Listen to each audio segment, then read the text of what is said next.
Hi, VHB17 here, and welcome to my part 1 of a 4-part series of my trip from Canberra to Tromso in Norway, the places that we visited in between, the aircraft we flew on, the aircraft I saw, and the cyclone that almost brought it to a halt before we even left the ground. The aircraft that you just saw was the Lockheed Hudson that is in the main entrance of the Canberra airport. There are very few of these in the world remaining today, and only one of them is actually flying, which was this example here from the Temora Aviation Museum, which I photographed a few years ago, but just putting it here just so that you get an idea of what this aircraft is all about. And just to show off, I did actually get to fly in this aircraft quite a few times, and here's a shot here of me in the ball turret at the back of the aircraft, flying around Temora, shooting forward. Virgin Australia's Boeing 737 was our first flight from Canberra to Brisbane. We also got to see this QantasLink Boeing 717, which has been recently retired from the fleet. An interesting feature of Canberra Airport is walking on the floor. You have these glass perspex floor panels where you can look down and actually watch your luggage being transported to wherever it goes to get loaded onto the aircraft. Boarding is always fun. And as this is the very first flight on our very first leg of a very long series of flights over 2 months, fun. Pushing back and a very complimentary welcome on board from the captain before we got a bit of a rude awakening. My name is Lawrence. I'd like to introduce you to the rest of the team in the flight deck is Captain Robert Moulton and First Officer Brian McGill. Your crew in the cabin today are Craig. And there it is, a competing airlines aircraft blocking the taxiway, forcing us to actually backtrack down the runway for our departure. And there he is still on the taxiway as we are backtracking down the runway. As this is our first takeoff in one of many over the next 2 months, I'm going to include the full takeoff roll here, but if you wanted to fast forward, go to the 3-minute 10-second mark and avoid it, just in case you didn't want to watch it.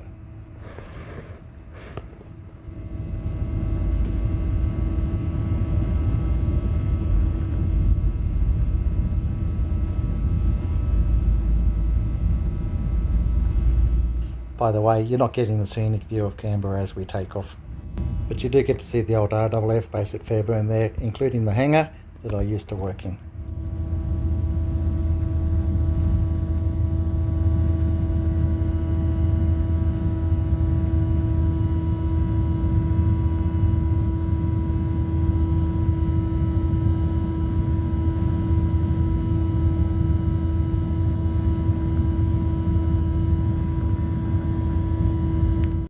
I have always loved the purple lighting on board these Virgin aircraft.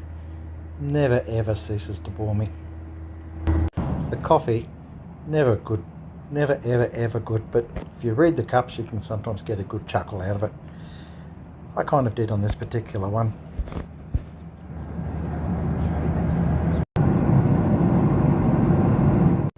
Safely in Brisbane. Took a little opportunity to walk around and get videos of the Alliance and the Virgin aircraft that were outside the terminal. As we were in the Virgin terminal, we didn't get to see much else. But had an extra hour to kill as we got delayed, our very first delay on our flight. Only an hour, but we managed to survive it okay. Still a little bit concerned about the cyclone that was heading towards Cairns, but it was still a few days away, and we had still a few days to go before we boarded our flight for our trip to Japan. But we were hopeful that everything would fall in place and our trip would proceed as planned. So apparently Queensland's not as well equipped as other parts of the country. Bear in mind, one of the hottest states, you still have to board sometimes from the rear entrance. But once on board, air-conditioned flight, heading north towards Cairns, smooth sailing from here. Still concerned about that cyclone. Still, fingers crossed, arrived safely at Cairns. Obligatory shot of the aircraft as we vacated, followed by the Bristol Belfast off in the distance, one of the only one or two, I think 2 remaining in the world today. Check me if I'm wrong, but got the shot of that. Love these road signs just outside the terminal at Cairns. named after various aeroplanes with their little pictures on the street sign.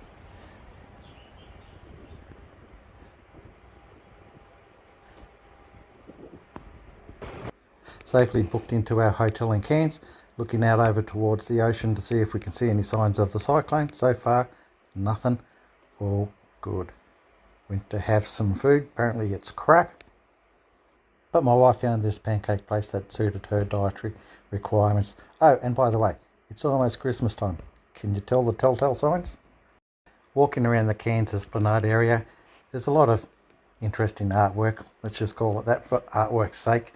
Grey clouds in the distance, starting to be of a concern. Apparently the cyclone's still a couple of days away, if that, but them grey clouds making me wonder.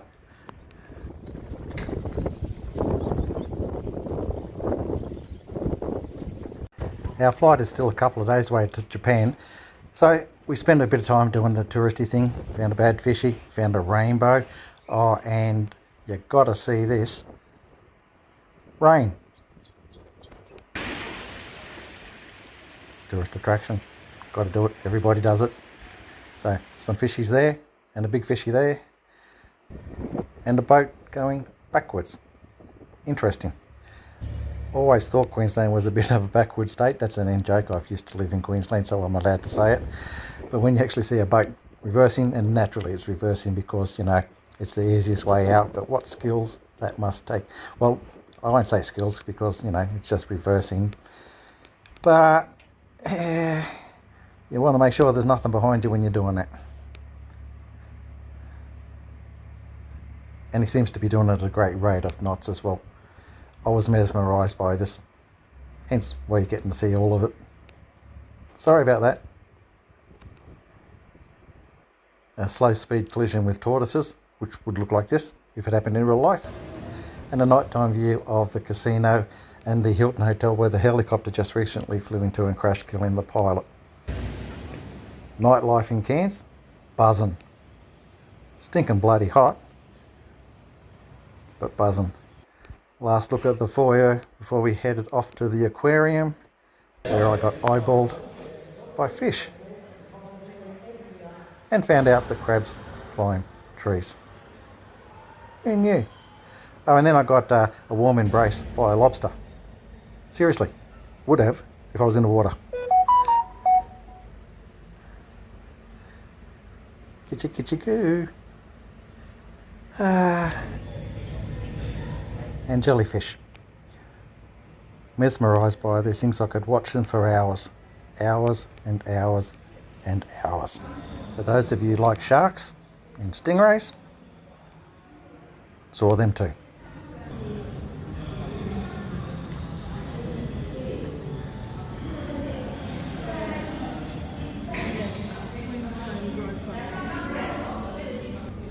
Even got to watch a stingray fart. And sharing it with you guys.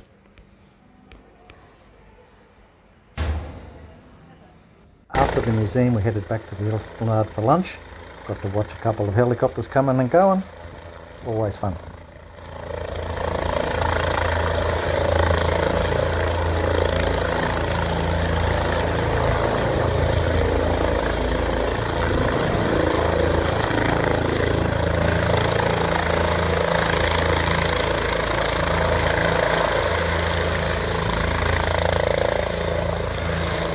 Next day, we arrived at the airport to catch our Virgin 737-800 MAX aircraft to Japan, and that's it. Note the blue sky in the background there. We were going to make it safely out of Cairns. However, the cyclone, as you can see in this shot, was very, very close. It actually closed the day after we left.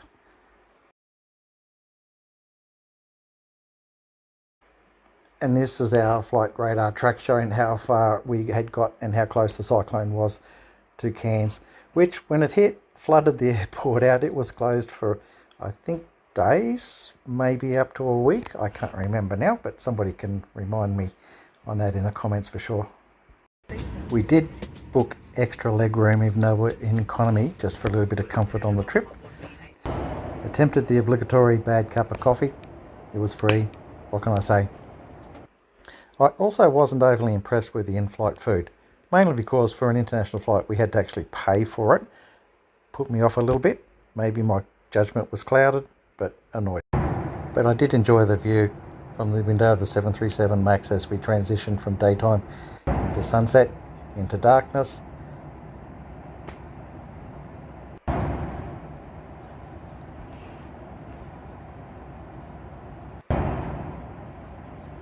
It was just awesome. Believe it or not, this was the only shot I got when we arrived in Japan. Nothing. Not even in focus. Had to wait till the next morning before I got anything decent. Our first full day in Japan, we walked around the local streets and we came across these canals. I didn't realise that the canals were so abundant in Japan at the time, but we did get to watch them cleaning it, and I could have sat down and watched these guys work for hours. But I didn't. But I still stopped long enough to take a video of it.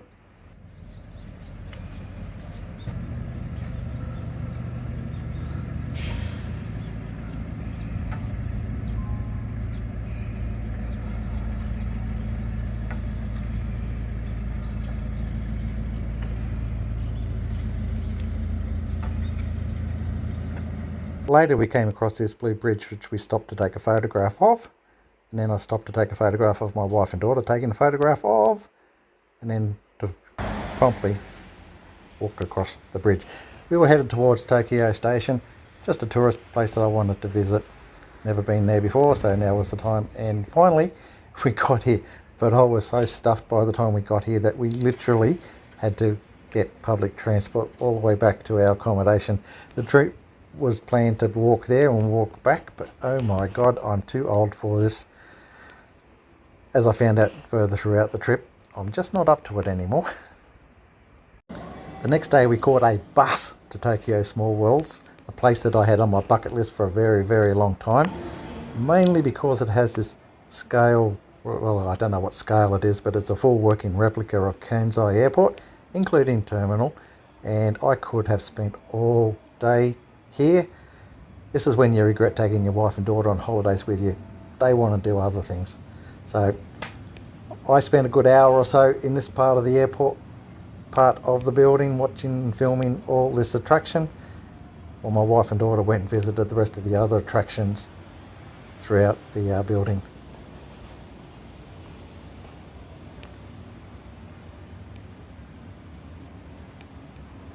As you sit and watch this display, it changes from daytime to nighttime, from winter to summer, as you'll see throughout this clip.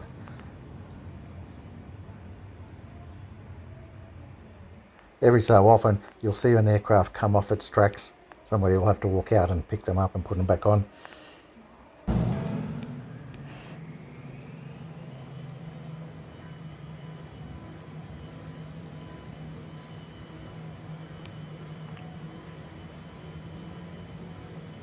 Take note of the backdrop there. Beautiful blue day.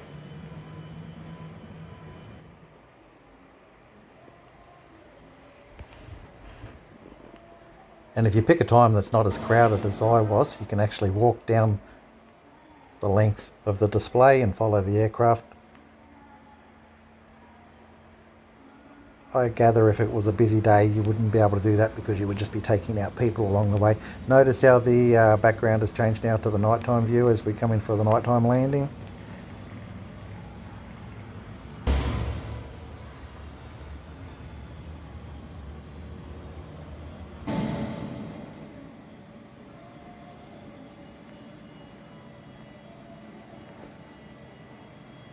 Seriously, I could have spent hours and hours and hours just watching this stuff.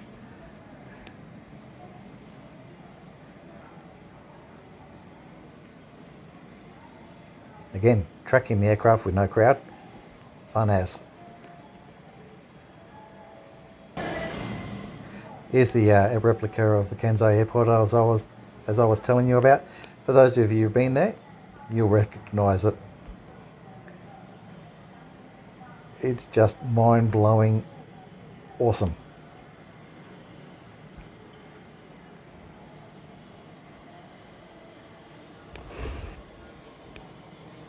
It even has its own moving vehicles. That came as a surprise when it happened.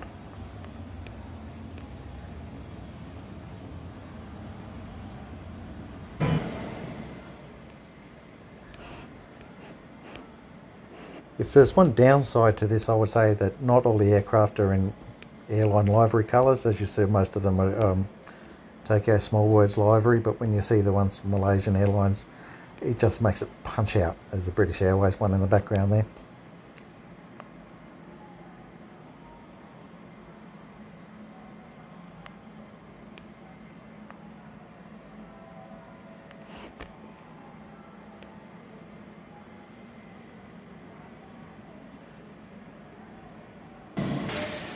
Oh, and a train. That snuck up on me. Didn't see that coming.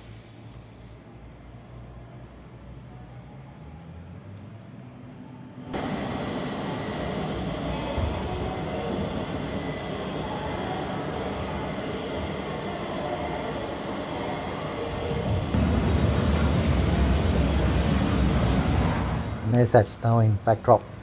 Guess it's winter now. 4 seasons in one day.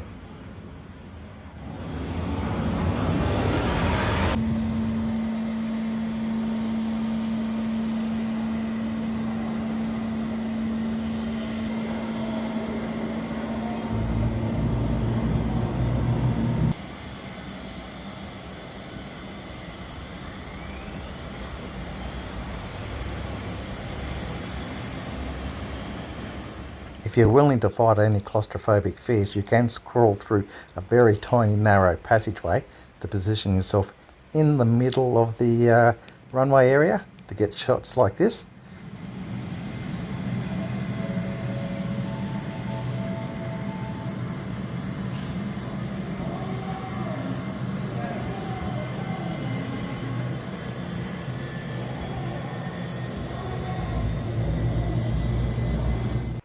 There's also a number of other displays that you can also visit, including this futuristic style city.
As well as this dragon-y type of scenario.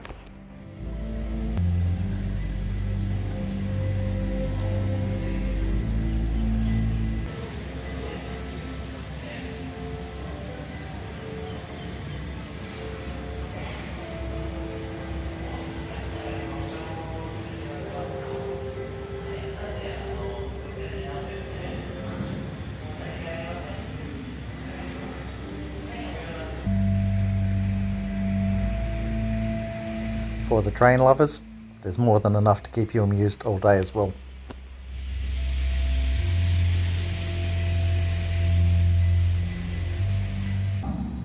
Even got to see a Saturn rocket launch.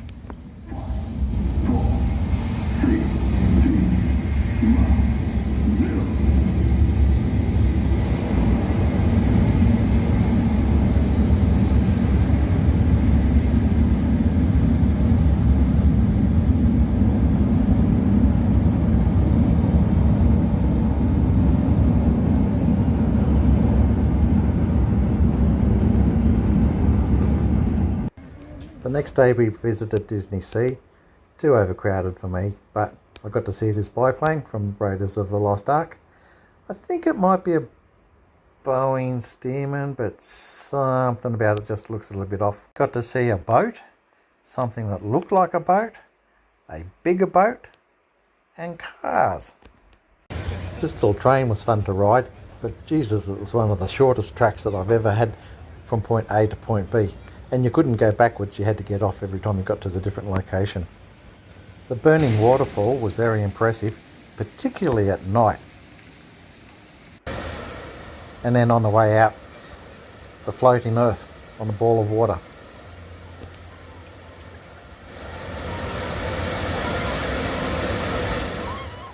It's also where I spent a lot of time waiting for my wife and daughter, who decided that after a hard day walking around in the sun, needed to go do some shopping at the souvenir shops before we left.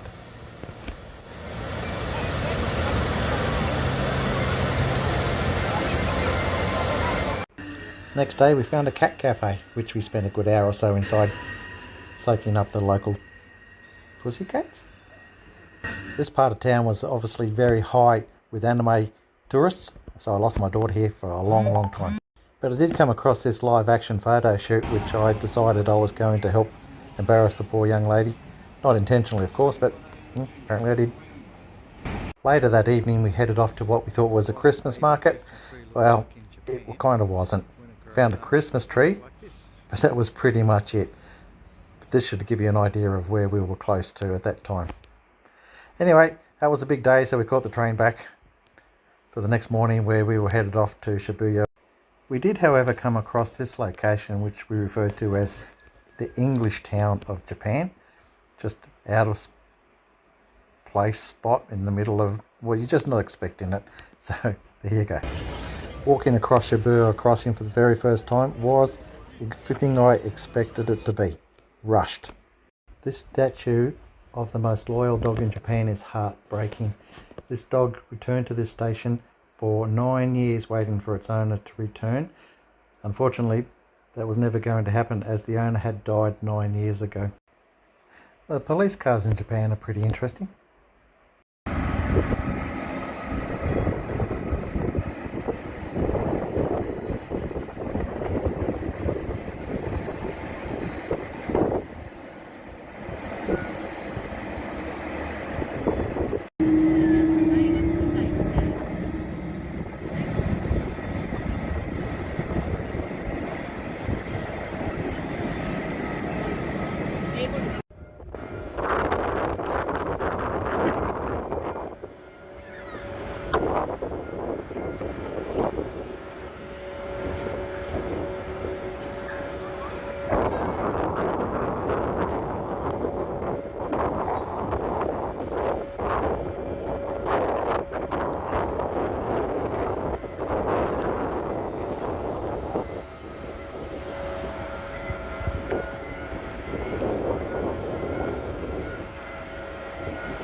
Okay, so I think that's enough aircraft ramp action for this video, which brings this conclusion of the first of 4 videos of this trip to an end.